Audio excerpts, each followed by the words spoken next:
ఓం శ్రీ గురుభ్యో నమః. శ్రీ శ్రీ శ్రీ యోగి రామానంద గురుపాదుగా పూజయామి. మాఘపురాణం మాఘమాస మహిమలు తెలిపేటటువంటి కథలు. ముందుగా 1వ అధ్యాయం. శుక్లాంబరధరం విష్ణుం శశివర్ణం చతుర్భుజం ప్రసన్నవదనం ధ్యాయేత్ సర్వవిఘ్నోపశాంతయే. వ్యాసం వసిష్ఠనప్తారం శక్తేః పౌత్రమకల్మషం పరాశరాత్మజం వందే సుఖతాతం తపోనిధిం. వ్యాసాయ విష్ణురూపాయ వ్యాసరూపాయ విష్ణవే నమో వై బ్రహ్మనిధయే వాసిష్ఠాయ నమో నమః. ప్రపంచ దేశాలన్నింటిలో భారతదేశము కర్మ ధర్మ ధ్యాన పరాయణమై సర్వోత్తమమైన విశిష్ట స్థానాన్ని కలిగి ఉంది. అట్టి భారతదేశంలో హిమాలయాది పర్వతాలు, గంగాది నదులు, నైమిషం మొదలైన అరణ్యాలు మరింత పవిత్రమైనవిగా, చేసిన పూజ మొదలైన వానికి అనేక రెట్ల ఫలితాన్ని ఇచ్చేవిగా ప్రసిద్ధి చెందాయి. వైశాఖము, ఆషాఢము, కార్తీకము, మాఘం మొదలైన పవిత్రములైనటువంటి పుణ్యదాయకములైన కాలములలో చేసే స్నానం, జపం, తపం మొదలైన వాని వలన వచ్చే పుణ్యము అగణ్యమైంది, అంటే ఇంత అని లెక్కకు లేనిది. పూర్వము మహర్షులు శ్రీ మహావిష్ణువు వద్దకు వెళ్ళి, స్వామి, స్నానానికి, ధ్యానాధికమైన తపస్సుకి, ప్రశాంతము, పావనము, సిద్ధిప్రదము అయిన ప్రదేశాన్ని మాకు ఈ భూమండలంలో నిర్దేశించండి అని ప్రార్థించారు. అప్పుడు శ్రీ మహావిష్ణువు వారితో, మహర్షులారా, నేను నా చక్రాన్ని విసురుతాను, అది ఎక్కడ పడిందో ఆ ప్రదేశము తృణకాష్ఠజల సమృద్ధమైన తపోయోగ్యమైన ప్రదేశంగా గుర్తించండి అని చెప్పి తన చక్రాన్ని విసిరాడట. ఆ మహావిష్ణువు యొక్క చక్రనేమి పడిన ప్రదేశాన్ని నైమిసారణ్యమని వ్యవహరిస్తూ శౌనకాది మహర్షులు అక్కడ స్థిర నివాసం ఏర్పరచుకున్నారు. వారు అక్కడ నివసిస్తూ యజ్ఞయాగాదులు చేస్తూ ఉంటే భూమండలంలో వివిధ ప్రాంతాల్లోని ఆయా ఆశ్రమాల్లోని మహర్షులు చూడ్డానికి వస్తుండేవారట. అలాగే రోమహర్షునుడో ఆయన కుమారుడు సూత మహర్షియో అందరిలా ఆ యాగాన్ని చూడ్డానికి ఇచ్చేశారు. యాగం చేసే మునులు వాళ్ళని ప్రార్థించి విరామకాలంలో పుణ్యకరములైన కథలని విశేషాలని చెప్పించుకునేవారు. అంటే నైమిసారణ్యంలోని ఆ ఆశ్రమంలో జపహోమాదులు అవి లేనప్పుడు పుణ్యకథా ప్రవచనాలు జరిగి అందరికీ ఆనందాన్ని, మనస్థైర్యాన్ని, భగవద్భక్తిని పెంపొందించేవి. ఇలా ఒకప్పుడు శౌనకాది మహర్షులు చిరకాలం జరిగే యాగమునొక దానిని ప్రారంభించారు. ఆ యాగము కొన్ని సంవత్సరాలు జరుగుతుంది. అటువంటి యాగాన్ని చూడాలని చాలామంది మునులు దేశం నలుమూలల నుండి ఆసక్తితో వచ్చారు. అలా వచ్చిన వారిలో సూత మహర్షి ఉన్నారు. శౌనకాది మునులు ఆయనకెదురు వెళ్ళి సగౌరవంగా తీసుకొచ్చారు. తగిన ఆసనమంపై కూర్చుండబెట్టి అతిథి సత్కారాలు చేశారు. సాష్టాంగ నమస్కారాలు చేశారు. ఆయనతో ఇలా అన్నారు, సూత మహర్షి, మీ తండ్రి గారు రోమహర్షుల వారు పురాణ ప్రవచనంలో ధర్మ విషయాలను వివరించడంలో సాటి లేనివారు. శరీరము పులకించి ఆనంద పారవస్యంచే రోమములు కూడా పులకరించేటట్లు చేయగల సమర్థులు. రోమములకును హర్షము కలిగించువారు కనుక రోమహర్షులని సార్థక నామధేయులైనారు. వారి కుమారులైన మీరు కూడా ఆయన అంతటి వారే ఆయనకు తగిన పుత్రులని అనిపించుకున్నారు. మా అదృష్టవశం వలన మీరు ఈ యాగ సందర్శనకు వచ్చారు. విరామ సమయంలో మాకు పుణ్యకరములైనటువంటి విషయాలను వినడం మరింత ఫలప్రదమవుతుంది కదా, దయ ఉంచి మాకు పుణ్యకథలను వినిపించండి అని ప్రార్థించారు.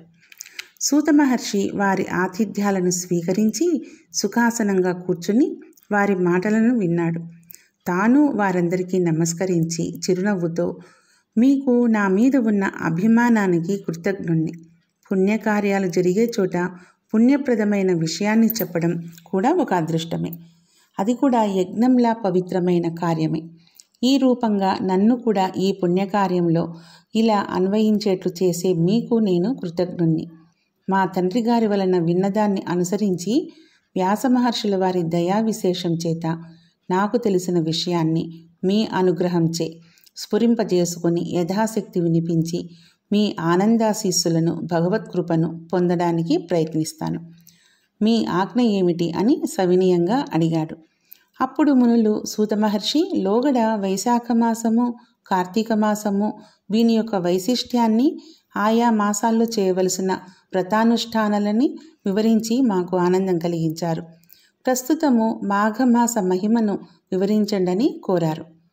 అప్పుడు సూత మహర్షి క్షణకాలం కళ్ళు మూసుకొని ధ్యానంలో ఉండి తండ్రి గారిని, గురువులను తలుచుకొని నమస్కరించి కనులు తెరిచి మునులకు మరలా నమస్కరించి ఇలా ప్రారంభించాడు. మహర్షి ఉత్తములారా, మీరు అడిగిన ప్రశ్న సారవంతమైంది, విశేషించి సామాన్య ప్రజానీకానికి మరింత ఉపయోగపడేది. చదువుకున్నవారు కొద్దిమంది అయినా యజ్ఞయాగాలు, జపతపాలు చేసి పాపం పోగొట్టుకుని పుణ్యం సంపాదించుకుంటారు.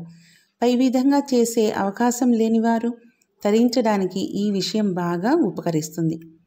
పూర్వము ఒకప్పుడు జగన్మాత అయిన పార్వతీదేవి పరమేశ్వరుణ్ణి ఇదే విషయాన్ని అడిగింది.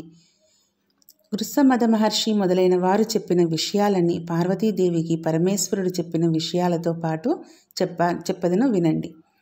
పార్వతీదేవి పరమేశ్వరునితో, విశ్వాత్మక, సర్వలోకేశ్వర, సర్వభూత దయానిధి, ప్రాణేశ్వర, మీ మాటలు అమృతం కంటే మధురాతి మధురములై నా చెవులకు మరింత ఇంపుగా ఉన్నవి. మాఘమాస మహిమను వివరింప కోరుచున్నానని ప్రశ్నించాడు. అప్పుడు పరమేశ్వరుడు, కళ్యాణి, జగన్మంగళ, నీవు అడిగిన విషయము మిక్కిలి నిగూఢమైంది, గంభీరమైంది. నాకిష్టురాలవైన నీకు చెప్పరానిది ఏముండును? తప్పక చెప్పుదను, వినుము. సూర్యుడు మకర రాశిలో ఉండగా మాఘమాసమున ప్రాతకాల స్నానం చేసిన వారు పాప విముక్తులై ముక్తి నొందుతారు. గోవు పాదం మాత్రం మునిగియే జల ప్రవాహంలోనైనా చేసిన స్నానము అధిక పుణ్యప్రదం. మొదటిది స్నానము వాని సర్వ పాపాలను పోగొడుతుంది. రెండవ స్నానము వానికి వైకుంఠ లోక ప్రాప్తిని కలిగిస్తుంది. మూడవ స్నానం అతనికి శ్రీ మహావిష్ణువే రుణగ్రస్తుడయ్యేట్లు చేస్తుంది. ఇట్టి పుణ్యాత్మునికి నేనేమివ్వాలి అని శ్రీ మహావిష్ణువే ఆలోచనలో పడతాడు. ప్రయాగలో మాఘమాసంలో గంగా స్నానం చేసిన వానికి పునర్జన్మ ఉండదు. మాఘమాసంలో ఉదయాన్నే నదీ ప్రవాహంలో కానీ సరస్సులో కానీ స్నానం చేసిన వారికి ముక్తి కలుగుతుంది. ఊరికి వెలుపలనున్న సరస్సు, నూయి, కాలువ మొదలైన వానిలో చేసిన స్నానం పాపనాశకం, మోక్షదాయకం సుమా. తెలిసి కానీ తెలియక కానీ బలవంతంగా కానీ మాఘమాసమున ఒక్కమారు స్నానమైనను సూర్యోదయమునకు ముందుగా చేసినచో వాని పాపాలన్నీ పోవును. భక్తిభావంతో నెలంతయు చేసినచో విష్ణులోకాన్ని చేరును. స్నానం చేసి పురాణము విన్నచో అతడు ఋషి అయి జన్మించును. మాఘ స్నానమును మాని విష్ణువు నర్పింపక, దానము చేయక, పురాణమును వినక మాఘమాసమును గడిపిన వానికి మనోవాక్కాయ సంబంధములైన పాపములు ఎట్లు పోతాయి? అతడు భయంకరమైన కుంభీపాక నరకమున బాధలు పడును. మదగర్వంచే మాఘస్నానము మానిన అధముడు నీచ జన్మలను పలుమార్లు పొందును. చలికి భయపడి స్నానం చేయని వారిని చూడరాదు. అట్టి వారిని చూచిన పాపము పోవలనన్నచో సూర్యుని చూచి నమస్కరించవలెను. ప్రాతకాలం మాఘస్నానం చేయని వారు పెక్కుమార్లు నీచ జన్మలను పొందుదురు. దరిద్రులైనను బాలురైనను ప్రాతకాల స్నానము చేసిన శ్రీ మహావిష్ణువు దయను పొందెదరు. చిన్నపిల్లలు, అశక్తులైన వృద్ధులు హరినామస్మరణ చేయుచు ముమ్మారు జలబిందువులను శరీరంపై చిలకరించుకొన్నను పుణ్యమే. నీచుడైనను మాఘస్నానం చేసిన పాపాలను వీడి పుణ్యాత్ముడగును. ఎట్టి పాపకర్మలను ఆచరించిన వాడైనను మాఘమాస ప్రాతకాలమున మా యందు స్నానమాడినచో వాని పాపాలను మేము నశింపచేయుదుమని జలములు ఘోషించుచున్నవి. మాఘస్నానం చేసిన వానికి సంసార భయం లేదు. ఆడంబరము కొరకు గాని భయము చేయగాని బలవంతంగా కానీ మాఘస్నానం చేసినవాడు పాప విముక్తుడై పుణ్యాత్ముడగును. అశక్తుడు తాను మాఘస్నానం చేయలేకపోయినచో స్నానము చేసిన వానికి దక్షిణ ఇచ్చి వాని నుండి స్నానఫలమును పొందవచ్చు. మాఘస్నానము చేసి చలికి ఆగలేని వారు శ్రీహరిని స్మరించుచు మంట యొద్ద చలి కాగవచ్చును. ఈ మాసమున నిరుపేదలకు వస్త్రదానము కానీ కంబళదానము కానీ చేసిన స్నానఫలమునంది పుణ్యవంతులగుదురు. బలవంతముగా స్నానము చేసిన వారికిని చేయించిన వారికిని పుణ్యం కలుగును. ఈ స్నానమును అన్ని వర్ణముల వారు చేయవలెను. మాఘస్నానము చేయువారిని నిందించినను పరిహసించినను నివారించినను మహాపాపాలు కలుగుతాయి. పార్వతి, మాఘస్నానము సద్యోముక్తిప్రదము, దానికి సాటి లేదు. శక్తి లేని వారు కాలు చేతులను కడుక్కొని ఆచమనము చేసి పురాణమును విన్నను వారికి స్నానఫలము కలుగుతుంది. అన్ని మాసాల్లోకెల్లా మాఘమాసము ఉత్తమము. శ్రీహరి దేవతలందరిలోనూ ఉత్తముడు. వృక్షాలలో అశ్వత్థ వృక్షము ఉత్తమం. తేజస్సులందరిలో సూర్యుడు ఉత్తముడు. శాస్త్రములన్నింటిలో వేదములు ఉత్తమములు. కావున మాఘమాస స్నానము చేయువారిని నిందించినను నివారించినను మహాపాపములు కలుగుతాయి. 4 వర్ణాల వారిలో బ్రాహ్మణోత్తముడు. పర్వతములలో మేరు పర్వతము ఉత్తమం. కావున మాఘమాస స్నానమునంతా పుణ్యప్రదం సుమా. దిలీపుడను మహారాజు పెక్కు యాగములను చేసిన పుణ్యాత్ముడు. ఉత్తముడైన ప్రజాపాలకుడు. ఈతడొకనాడు వేటకు పోయెను. అనేక మృగాలను వేటాడి అలసిపోయాను. మనోహరమైన సరస్సునొకదానిని చూచి అచట కొంతకాలము విశ్రమించి తన నగరానికి ప్రయాణమయ్యను. అప్పుడు వృద్ధ బ్రాహ్మణుడు మహారాజునకు కనిపించెను. రాజు వానికి నమస్కరించి ఆశీస్సులిచ్చెను. ఆ బ్రాహ్మణుడు, మహారాజా, పరమ పవిత్రమైన మాఘమాసమున ఈ సరస్సున స్నానం చేయకుండా పోవుచున్నావేమి? మాఘమాసమున చేయు నదీ స్నానము కానీ సరస్నానము కానీ మిక్కిలి పుణ్యమునిచ్చునని ఎరుగవా అని ప్రశ్నించెను. రాజు మాఘస్నాన మహిమను చెప్పుడని కోరగా అతడు, రాజా, నీవు ఇప్పుడు ఈ సరస్సున తప్పక స్నానం చేసి పొమ్ము. మాఘస్నాన మహిమను మీ గురువగు వశిష్ఠ మహర్షి వలన తెలుసుకోమని చెప్పి తన దారిన పోయెను. దిలీప మహారాజు మాఘస్నాన మహిమను తెలుసుకొనవలేనని తమ కుల గురువైన వశిష్ఠ మహర్షి ఆశ్రమానికి వెళ్ళెను. గురువును దర్శించి నమస్కరించి మాఘస్నాన మహిమను తెలుపగోరెను. వశిష్ఠ మహర్షి దిలీపుని ఆశీర్వదించి ఇట్లనెను, నాయనా దిలీప, నీ కోరిక విశిష్టమైంది. మాఘమాసము చాలా విశిష్టం కలిగింది. మాఘమాసము శివకేశవ ప్రీతికరమైంది. ఆ నెలలో చేసిన పుణ్యకార్యాలు ఇతర దినాలలో చేసిన పుణ్యకార్యాల కంటే ఎక్కువ పుణ్యాన్ని ఇస్తుంది. మాఘమాసమున ప్రాతకాలమున చేసిన స్నానమే సర్వ పాపాలను పోగొట్టి అక్షయములైన పుణ్యఫలాలను ఇచ్చును. స్నానమే ఇంత అధికమైన పుణ్యము ఇచ్చినచో పూజ పురాణ శ్రవణాదులందు ఎంతటి ఫలముండునో ఊహించుకొనుము. మాఘస్నానము వలన సర్వ దుఃఖములను పోగొట్టుకొని శుభలాభాలను పొందిన కొందరి వృత్తాంతాలను వివరిస్తాను. దాన్ని బట్టి మాఘమాస వైశిష్ట్యాన్ని తెలుసుకొన ప్రయత్నించుము.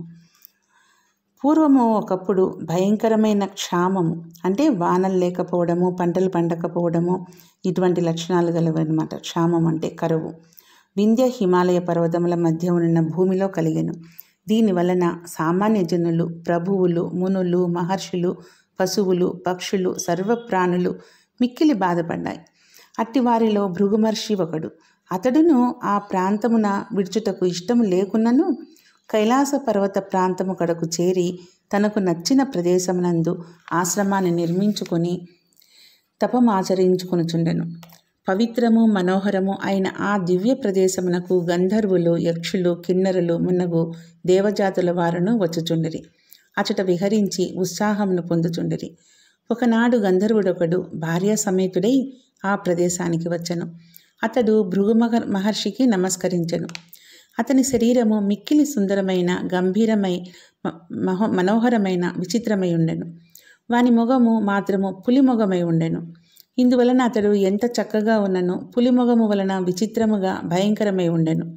అతడు భృగు మహర్షికి నమస్కరించిన తరువాత, మునీశ్వర, నాకు భోగభాగ్యాలన్నీ ఉన్నాయి. నా భార్య చూచితిరి కదా, ఈమె సౌందర్యము, గుణసంపద నిరుపమానములు. నేను గంధర్వుడను. మానవుల కంటే దివ్యశక్తులు కొన్ని ఉన్నవి. కానీ భయంకరమైన, వికారమైన ఈ పులి ముఖము నాకు బాధాకరంగా ఉంది. దీన్ని పోగొట్టుకొనుట ఎట్లనో తెలియరాకున్నది. ఈ వికారం వలన నాకు గల సుఖములు, భోగములు నన్ను సంతోషపరచలేదు. దయయుంచి నాకు ఈ వికార రూపాన్ని పోవు ఉపాయం చెప్పండని ప్రార్థించను. భృగు మహర్షికి గంధర్వుని పరిస్థితికి జాలి కలిగింది. వానికి సాయపడాలి అనుకున్నాడు. నాయన, పురాకృత కర్మము ఎవనివి విడువదు. గత జన్మలో చేసిన పాపం వలన నీకు ఈ స్థితి కలిగింది. పాపము, దురదృష్టము, పేదరికము ఇవి మూడును జీవిని బాధించును. ఇట్టి వానిని పోగొట్టుకొని శుభలాభము పొందవలనన్నా పుణ్యనదుల యందు స్నానము, పవిత్ర క్షేత్రములందు దేవపూజ చేసుకొనవలెను. ఇట్టి వానిని పవిత్రమైన కాలమున చేసినచో సద్యఫలము కలుగును. కాలమంతయు మంచిదే అయినను మాఘమాసం విశిష్టమైంది. ఈ నెలలో చేసిన స్నానము, పూజ, జపము, తపము జీవికి గల పాపమును పోగొట్టి శుభమును వెంటనే కలిగించును. అన్ని పుణ్యనదులలో స్నానాధికము చేసినచో వచ్చు ఫలితము మాఘమాసంలో నదిలో కానీ, సముద్రంలో కానీ, కాలువలో కానీ, సెలయేరులో కానీ ఏ స్వల్ప జల ప్రవాహమైనను అందు స్నానం చేసినచో వచ్చును. అనగా మాఘస్నానమును ఏ ప్రవాహమునైనను చేసినను సర్వతీర్థముల యందు చేసిన పుణ్యమునిచ్చునంత గొప్పది. ఏ జాతి వారికైనను అనంత పుణ్యాన్ని ఇచ్చును. నీ అదృష్టవశమున ఇది మాఘమాస ప్రారంభం కావున నీ భార్యతో పాటు ప్రతిదినము ప్రాతకాలమున మాఘస్నానమును, ఇష్టదేవతా పూజను అచట ఉన్న నదిలో చేయుము అని భృగు మహర్షి ఆ గంధర్వునికి చెప్పెను. ఆ గంధర్వుడు ముని చెప్పినట్లుగా అచటి నదిలో మాఘస్నానాన్ని, తీరమున ఇష్టదేవతా పూజను విడువక మాఘమాసమంతయు చేసెను. ఆ పుణ్యవశమున వాని పులిముఖము పోయి వానికి సుందరమైన ముఖము వచ్చెను. గంధర్వుడును ఆశ్చర్యపడి మాఘమాస మహిమను కీర్తించుచు కృతజ్ఞుడై మునికి భార్యతో పాటు నమస్కరించెను. అతని ఆశీర్వాదమునంది తన భార్యతో పాటు తన లోకమునకు వెళ్ళెను. దిలీప మహారాజా, మాఘస్నాన మహిమను గమనించితివా? మరి ఒక కథను రేపు చెప్పుకుందాం అని వశిష్ఠుడు చెప్పెను. ఓం శ్రీ